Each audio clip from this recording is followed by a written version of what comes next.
changing means risking that identity that you know. Welcome back to The Reclaimed Woman, where reclaiming your peace, connection, and honestly, your life is our favorite topic. I'm Jess, mom, cycle breaker, certified family life coach, and this is for the moms doing two bold ass things at once: parenting their kids and reparenting themselves, because that is like a lot. Around here, we talk real life parenting, but we also talk about what's underneath it: the nervous system stuff, triggers, boundaries, repair, and how to build self-trust when you've been running on survival mode for years. And just so we're clear, this is a compassion over judgment zone. We can hold nuance. We can tell the truth without demonizing people. We can understand patterns and know that everyone has a story and everyone survives in a different way without excusing the harm that may have been done. Safety always comes first here. So if that sounds like the kind of community that you've been needing and the kind of support you're looking for, hit follow. I would be happy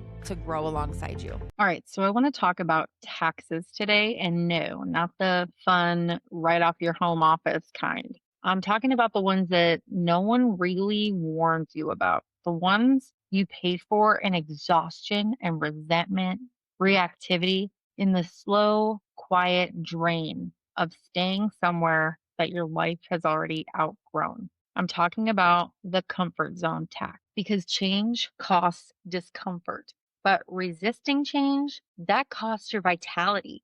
And most of us are so deep in debt that we don't even realize we're paying anymore. So today we're going to open that envelope, look at the bill line by line, and we are going to talk about what it actually costs to stay stuck where you are. If you have been feeling irritable, exhausted, touched out, or quietly resentful for no apparent reason, stay with me. First, what even is the comfort zone tax? Here's the thing. With resistance, it doesn't feel like resistance. It feels responsible. It can sound like, I just need more time, or it's not the right season. I'll deal with it after things calm down. I'm being patient. I'm not a quitter. And sometimes that's real. Timing does matter, but sometimes that's just fear in a blazer. Resistance dressed up as logic. The comfort zone tax is the energy you spend holding something in place that's already trying to move. It's the background tension, the low grade dread, the mental bandwidth burned every single day on a problem you haven't solved yet. Your body is not neutral about misalignment. Research on cognitive dissonance shows it creates measurable psychological stress. Your nervous system burns real energy trying to reconcile what you know with what you're doing.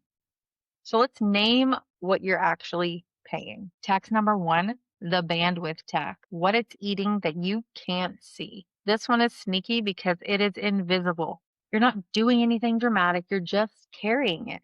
The thing you haven't addressed lives in the background of your brain like a tab you never closed. Every morning you wake up and it's already open. Every conversation, every meeting, every bedtime routine, it is running in the background and it is draining your battery. You're not tired because you did too much. You're tired because part of you is working overtime to avoid something.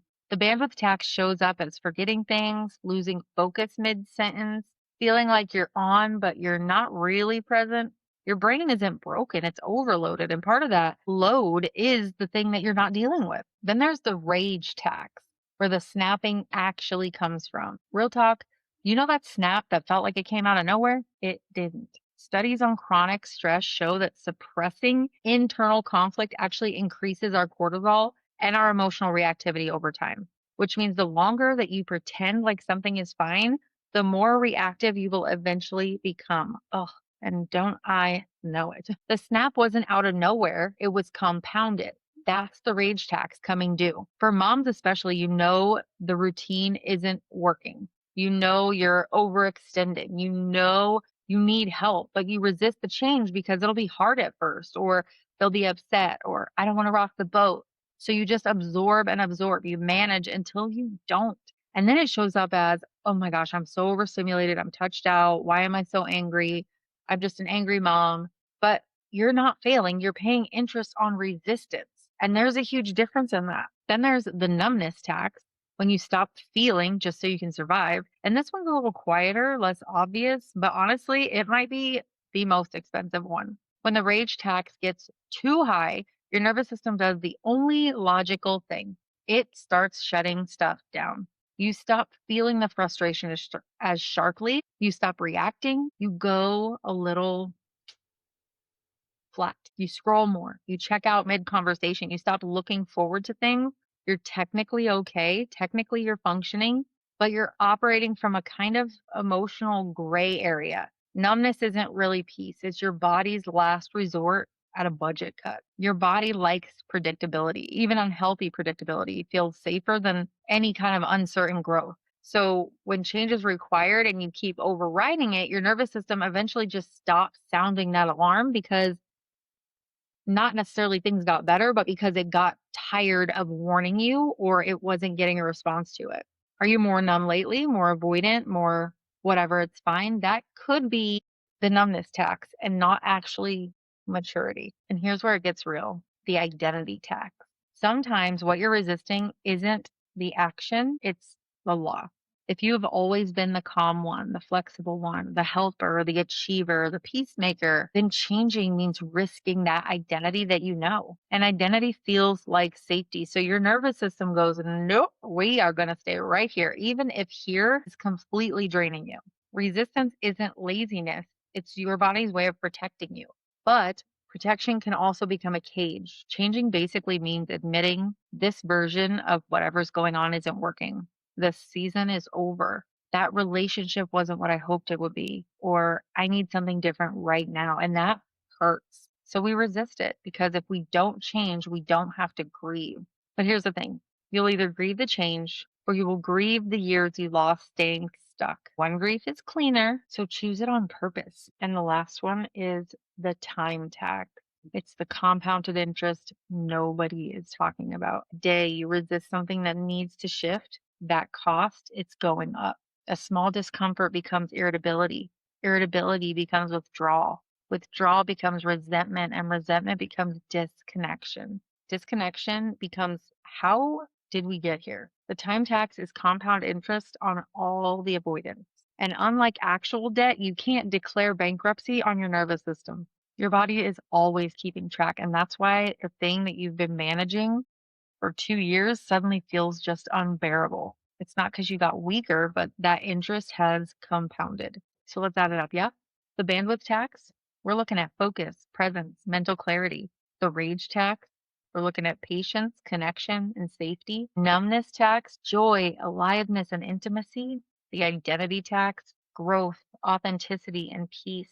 The time tax, years, actual years. So what's the total due? It's ongoing and it's your vitality. And for what? To avoid a short term discomfort? Girl. So, how do you stop paying these things? So, you're listening to this and you're like, okay, how do I stop? Like, I feel like shit now. How do I stop? Well, it's not by blowing up your life, not by making this big dramatic declaration at 11 p.m. on a Tuesday, not by burning it all down. You start by just getting honest a little bit earlier and asking yourself, what do I really no needs to shift? Where am I already spending energy maintaining something that doesn't really feel aligned anymore? Or what am I afraid is going to happen if I change this? Usually the fear sounds catastrophic because our brain is so good at that. The reality is uncomfortable and a little scary. Uncomfortable is survivable. Uncomfortable is survivable though. Chronic misalignment is corrosive to your well being. And change doesn't have to be a huge leap. It can be one honest sentence, one boundary, one no, one question where you ask for help, one conversation that you have been avoiding. Even just acknowledging that it's not working out loud releases so much of that pressure because now your body isn't alone with it anymore. And it matters a lot more than you think. If you've been feeling irritable, exhausted, or just so quietly resentful lately, don't just ask what's wrong with me. Ask yourself, what might I be resisting? Because sometimes the reason you're tired isn't motherhood or work or your partner or your schedule. It's the energy it takes to hold something in place in your life that you've already outgrown. Change will ask something of you, but resistance will take so much more. You deserve to stop paying interest on a life that's just trying to evolve and grow. You don't need to blow everything up. You just need to stop arguing with a part of you that already knows. There's something beautiful on the other side of it if you just allow it to be and allow it to happen. All right. That's it for today. We'll talk soon. Alrighty, friend. If this episode hit, helped, or made you feel a little bit less like a hot mess doing this all by yourself, I'd love it if you would take a second and leave a review. It helps this show reach all the moms who are still sitting here thinking, is this just me? Am I freaking crazy? Because that's really the whole point. And if something came up for you, questions, thoughts, or a topic you would love for me to talk about, come tell me. You can message me or use the link in the show notes to share what's on your mind. This show is shaped by real stuff that you're living, not just what sounds good on a content calendar. All right, take a deep breath, take what you need, and leave the rest. And I hope you have a stellar week.